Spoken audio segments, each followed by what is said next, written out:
tout niquer quoi. Et ça je kiffe, tu vois, que les gens dansent là-dessus.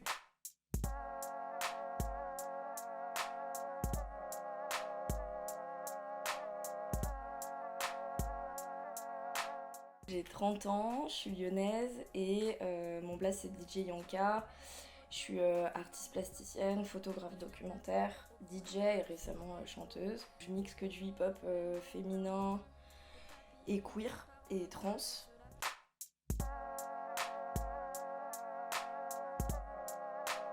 Deux ans que je fais DJ Yanka, donc c'est assez récent au final. Alors du coup, comment ça a commencé l'histoire de Yanka?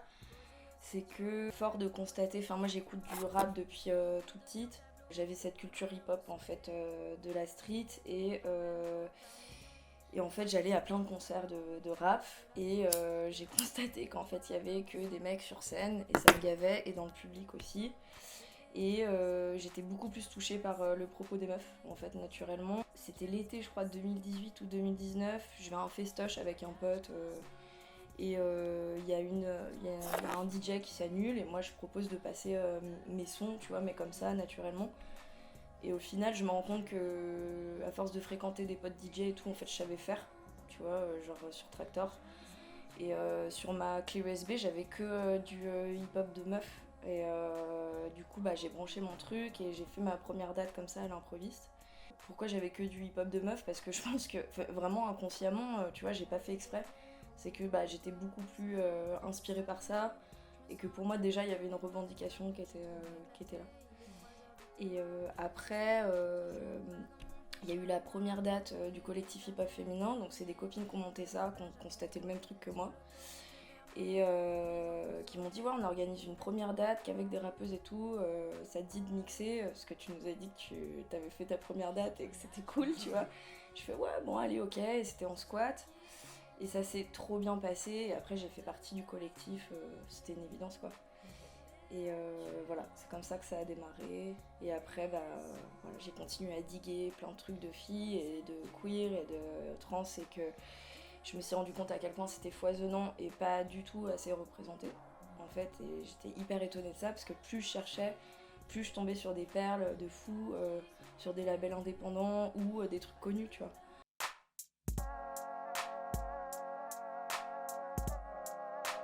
Ouais, en rap français, bon, j'écoute énormément de mecs aussi, hein. En fait, déjà à l'époque, je m'en rappelle, j'achetais des vinyles de Missy Elliott et tout avec mon grand frère, et j'étais beaucoup plus passionnée de ça, tu vois, de base.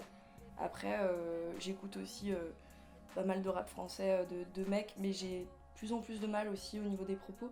Mais je me dis que c'est pas que dans la culture hip-hop en fait, tu vois, c'est dans tous les genres musicaux, il faut pas cracher sur le hip-hop parce que tu sais, ça vient confirmer un truc d'art de pauvre et tout, et que comme quoi il faut qu'ils défendent, en plus d'être révoltés, il faudrait qu'ils défendent tout, mais non.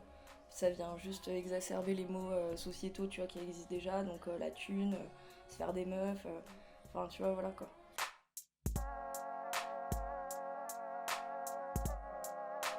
Je dirais que j'ai eu le déclic, je pense, quand j'ai été programmatrice dans une salle de concert à Marseille, et du coup je programmais des artistes et je me suis rendu compte que je programmais pas assez de meufs. Je me suis dit ouais il y a un souci. Et puis il y a eu tout le mouvement hashtag MeToo aussi, je pense, qui nous a tous complètement ébranlés toutes. Parce que je me suis dit wow, la parole elle se libère et c'est trop beau, tu vois, ça suffit l'omerta, on va tout niquer quoi.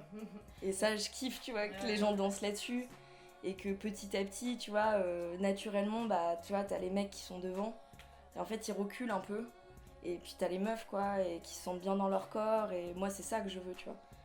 Et après ça me touche aussi quand il y a des mecs qui viennent me voir, qui me demandent des sons, t'as passé quoi, non, ça fait de la médiation aussi. Mais voilà, moi le propos c'est que vraiment je veux passer du son de meufs, et en plus que les meufs se sentent bien dans leur corps et pas menacées, tu vois. Et que ça soit en mode girl power quoi. Je vois comment ça évolue, où voilà, tu vois, les mecs prennent un peu de place quoi, même sur les scènes côté public. Et là, je sais pas, il y a un truc au bout d'une heure de set qui se renverse quoi. Et ça, j'ai constaté ça dans tous mes sets. Et je sais pas trop quoi en faire de ce truc là, mais en tout cas, c'est juste une constatation qui est positive quoi pour moi en tout cas.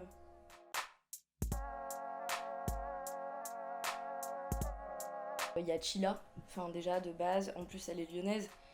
Enfin, il y a un truc comme ça, ouais, ok, tu vois, j'ai grandi dans cette ville, cette meuf aussi, et quand j'ai écouté pour la première fois Sale Chienne, c'était.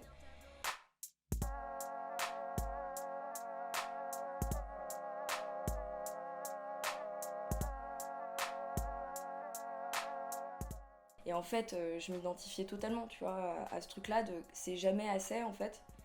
Pour les cums, c'est jamais assez pour ce monde normé. Il y a eu Shai aussi avec son morceau Joli, le Juice, Ziné qui est une meuf de Paris avec Tour de Magie qui est un peu plus onirique, Doria aussi qui est vraiment mode Tessie.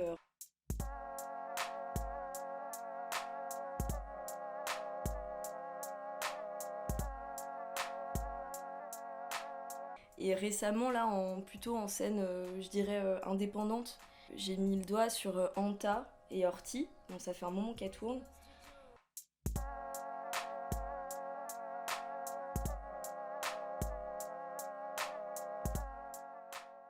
Et au niveau State et Angleterre, donc il y a Princess Nokia, Megan Thee Stallion. J'ai pas parlé de MIA. Je pense que quand j'étais ado, j'étais vraiment fan d'elle, j'avais des posters. Je tape pas mal aussi dans Espagne et Amérique latine. Euh, avec l'Agonie des Goja, Las Niñas del Coro et Tribad.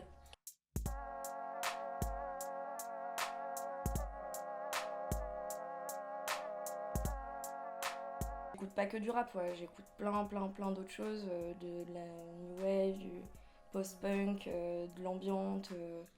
J'étais beaucoup sur la techno aussi quand j'étais ado.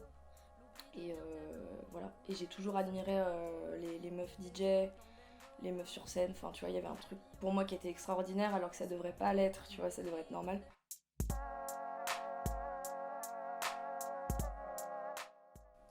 À la base, donc c'est un collectif, comme j'ai dit au début, de copines en fait, où on a juste constaté qu'on en avait un peu marre d'être en soirée hip-hop en minorité et que les meufs ont du mal à prendre le micro pour l'open mic et qu'il y a carrément pas de meufs sur scène.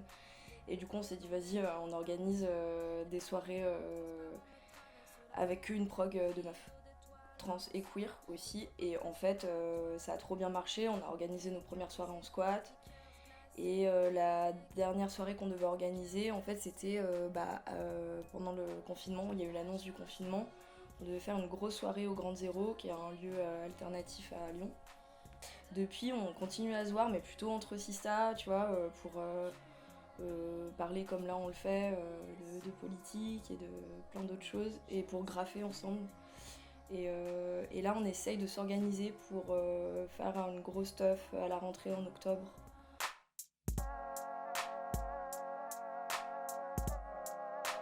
Bah là, franchement, dernièrement, on va pas se mentir, c'était avant-hier. Après, il y a plein de bons souvenirs, mais c'était avant-hier pour la fête de la musique parce que voilà, 1 an et demi confiné, à faire des teufs principalement illégales. Moi, j'ai mixé dans plein de squats là cet hiver. Mais voilà, là j'étais contente d'être de retour dans la street parce que mon propos il est là en fait, il est populaire quoi.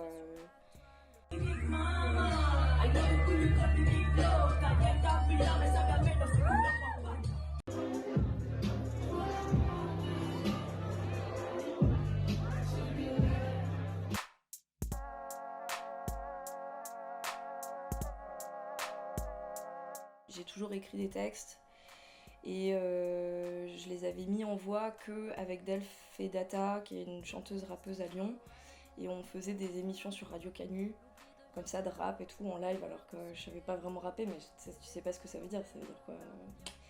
Et donc voilà, et en fait ça m'a donné un peu le déclic à force d'écouter des meufs, de mixer que ça, je me suis dit bon, il faut que j'en fasse quelque chose, et du coup avec mon super pote Antoine à Notine, il y a un studio au Grand Zéro, on s'est dit vas-y on fait du son, et je lui fais entièrement confiance, tu vois, c'est un mec qui est vraiment déconstruit et féministe, et ça m'a fait du bien parce que c'est vraiment des textes perso qui parlent en gros de l'amour et de la révolte, quoi, je dirais, c'est des grands thèmes, hein. Donc j'alterne entre trucs un peu trap, rap et chant. Et du coup ça mélange hip-hop et pop emo, je dirais, tu vois, c'est très emo. Ouais. On a sorti notre premier single à la rentrée en septembre en indé. Et c'était parti d'un trip où je parlais d'amitié et de voyage cosmique un peu et de se prendre des perches comme ça, d'amour un peu, tu vois, que ça fait du bien, ça répare aussi. Et après, je me suis dit, ok, j'ai quand même envie d'utiliser des textes un peu plus vénères, un peu plus engagés que j'ai écrits. Et au final, je les ai pas utilisés. J'arrivais au studio, on avait un thème en tête, ils faisaient les instrus.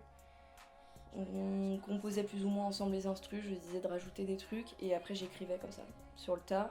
Après je branchais le micro et je m'enregistrais. Et du coup on a fait tout un album cet hiver comme ça quoi. Ça va sortir en octobre normalement, ou en automne quoi, tu vois, en automne 2021. Et on va essayer de clipper ça en août. On cherche un label qui nous plaît. Et voilà, je pense que ça va être cool.